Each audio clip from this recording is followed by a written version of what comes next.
Baik, Assalamualaikum warahmatullahi wabarakatuh. Selamat pagi kepada yang terhormat Ibu Aini selaku dosen pengampu mata kuliah Bela Negara kelas G178. Di sini kami dari kelompok 2. Sebelumnya izin memperkenalkan anggota kami, diri saya sendiri, Rakindra Putri Ardini dengan NPM 2302401031 dari Prodi Agribisnis.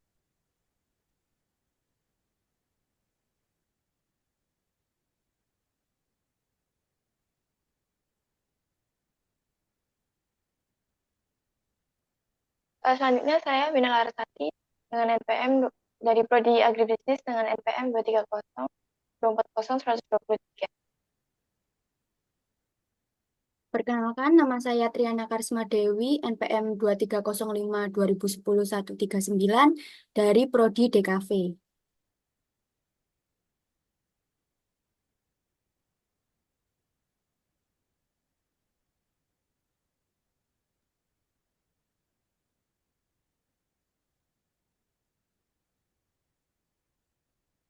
Perkenalkan, nama saya Hamidatul Rofia dengan NPM 2305 20 123 dari Prodi DKV.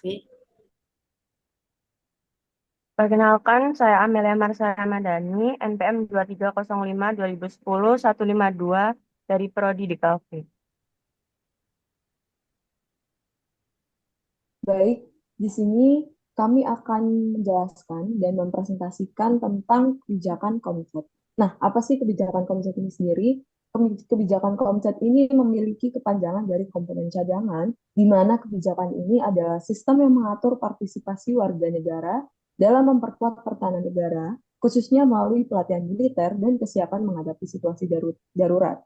Di kebijakan ini nih, warga negara yang memenuhi syarat dapat dilatih dan dipersiapkan untuk menjadi bagian dari pasukan cadangan yang akan dipanggil sewaktu-waktu ketika negara ini itu membutuhkan kekuatan militer seperti saat terjadi perang atau ancaman-ancaman yang dapat mengancam persatuan dan kesatuan bangsa Indonesia.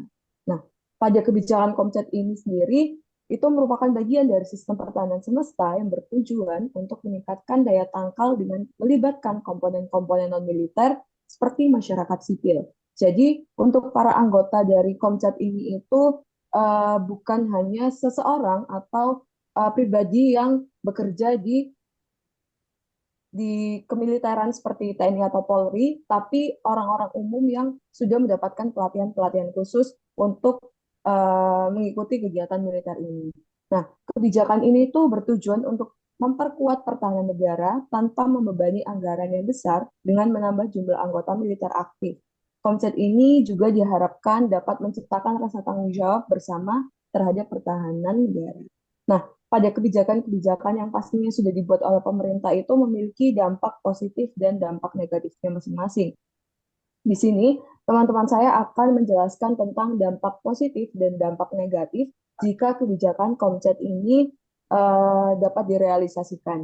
Jadi, saya serahkan kepada teman-teman saya untuk menjelaskan dampak positif dan dampak negatif pada kebijakan ini. Oke, di sini kita ada dua opini, yaitu ada opini positif dan opini negatif. Untuk yang opini positif sendiri itu yang pertama, meningkatkan rasa nasionalisme dan patriotisme. Komponen cadangan ini memberikan peluang bagi warga negara untuk berkontribusi dalam upaya pertahanan negara. Nah, dengan terlibatnya dalam pelatihan dan kegiatan Komcat ini, masyarakat menjadi lebih memahami pentingnya menjaga kedaulatan negara. Nah, hal ini juga mendorong rasa cinta tanah air kita, kebanggaan terhadap identitas bangsa, juga semangat kita untuk melindungi negara dari segala ancaman. Selanjutnya, poin kedua yaitu meningkatkan kesiapsiagaan menghadapi ancaman.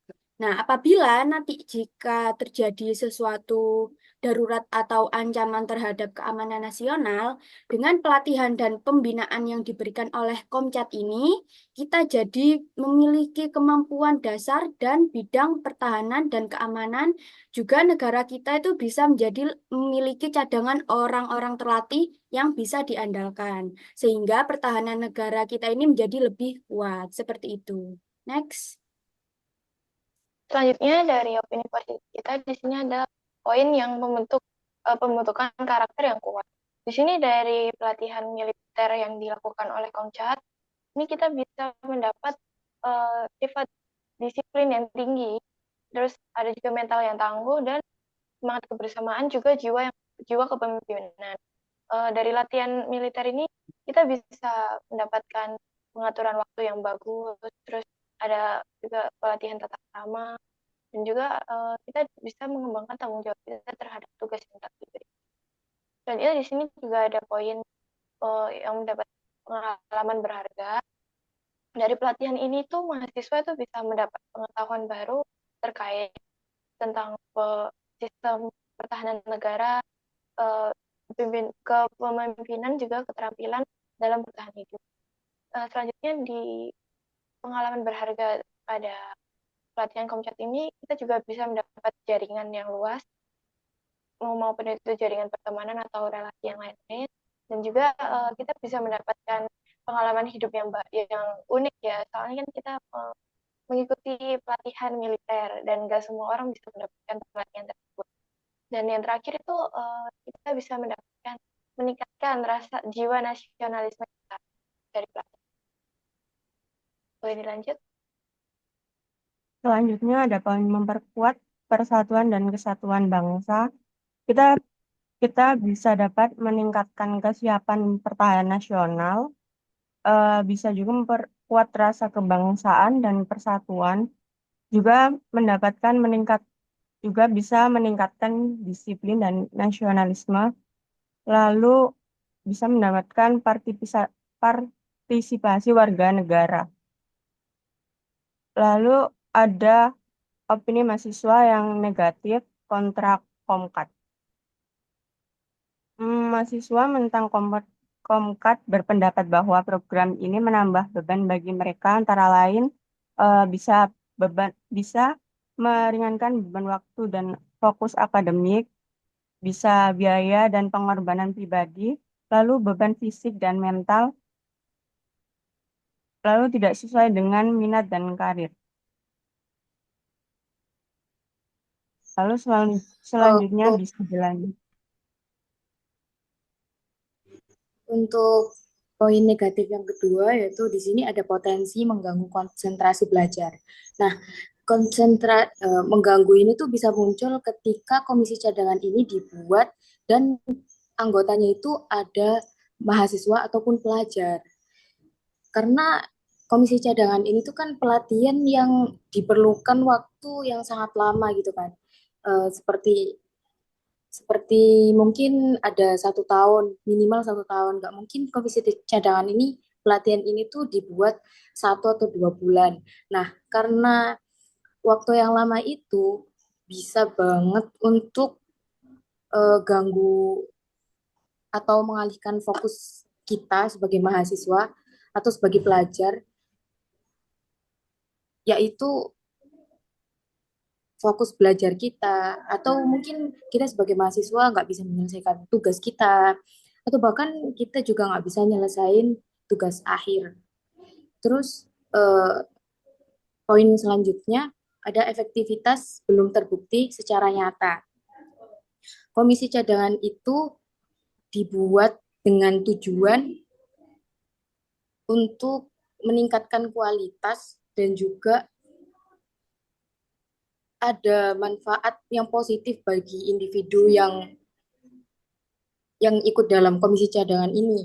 Tetapi ini belum sepenuhnya terbukti karena banyak juga yang meragukan tentang pelatihan ini. Karena pelatihan ini juga mungkin banyak mengganggu, ya seperti yang poin sebelumnya, mungkin mengganggu kegiatan kita sebagai pelajar. Bahkan ada juga yang mengganggu pekerjaan orang yang mungkin kerjanya tuh full time atau yang nggak bisa, atau yang kayak gitu. Terus poin yang ketiga, poin yang terakhir itu kurangnya informasi yang jelas tentang komisi cadangan. Ini tuh poin yang kalau misalkan komisi cadangan itu dibuat harus banget ditegesin di opini negatif ini, karena menurut saya di sini tuh salah satu masalah yang paling bisa dihadapi itu adalah kurangnya informasi. Masyarakat kita, jangankan masyarakat, mungkin mahasiswa juga sering kurang paham tentang mekanisme pelatihan itu kayak gimana, terus apa aja manfaatnya, kewajibannya tuh kayak gimana, apa haknya. Karena ketidakjelasan itu tuh bisa menciptakan kebingungan kita sebagai masyarakat mau ikut apa enggak. Kalau misalkan kita ikut terus kita nggak ada informasi yang jelas tuh kayak ngapain ikut, apa manfaatnya. Jadi harus ada informasi yang benar-benar jelas mengenai komisi cadangan itu diperuntukkan untuk apa dan bisa dipahami untuk semua generasi. Terima kasih. Oke, baik. Terima kasih pada teman-teman yang udah jelasin tentang opini pro kontra ya dari eh, kita sebagai mahasiswa ini. Jadi kenapa sih kita ngambil dari opini dari mahasiswa ini sendiri itu karena mungkin kebanyakan dari kebijakan Komset ini akan diperuntukkan untuk mahasiswa atau orang-orang yang seumuran dengan kita karena pelatihannya itu bertujuan untuk mempertahankan eh, kesatuan nih dari NKRI ini sendiri. Nah, eh, ancaman-ancaman berupa apa sih yang biasanya bakal terjadi ketika kita kok sampai kebijakan Komset ini harus direalisasikan? Nah, seperti halnya kalau misalnya ada ancaman kayak berupa sekarang ini kan banyak produk-produk luar itu yang masuk ke negara Indonesia dan seperti dikembangkan gitu di negara ini. Dan banyak juga produk-produk asli Indonesia yang diklaim oleh negara-negara lain. Nah, dengan hal-hal kecil seperti itu dapat merusak persatuan dan kesatuan dari bangsa Indonesia ini sendiri. Sehingga kebijakan Komset ini bertujuan untuk memperkuat pertahanan negara dengan melibatkan warga negara melalui pelatihan militer dan kesiapan dalam menghadapi ancaman-ancaman yang tadi sudah saya sebutkan. Nah, sistem ini memungkinkan warga negara terlatih menjadi bagian dari cadangan militer yang dipanggil saat dibutuhkan tanpa harus aktif secara permanen di dunia kemiliteran. Dengan demikian, kebijakan Komset ini secara garis besar itu memperkuat sistem pertahanan semesta, meningkatkan kesiapsiagaan nasional, serta mengoptimalkan sumber daya manusia untuk mendukung stabilitas dan keamanan negara. Nah, cukup sekian yang bisa kami sampaikan tentang kebijakan Komset ini sendiri. Untuk kurang lebihnya, kami mohon maaf. Wassalamualaikum warahmatullahi wabarakatuh.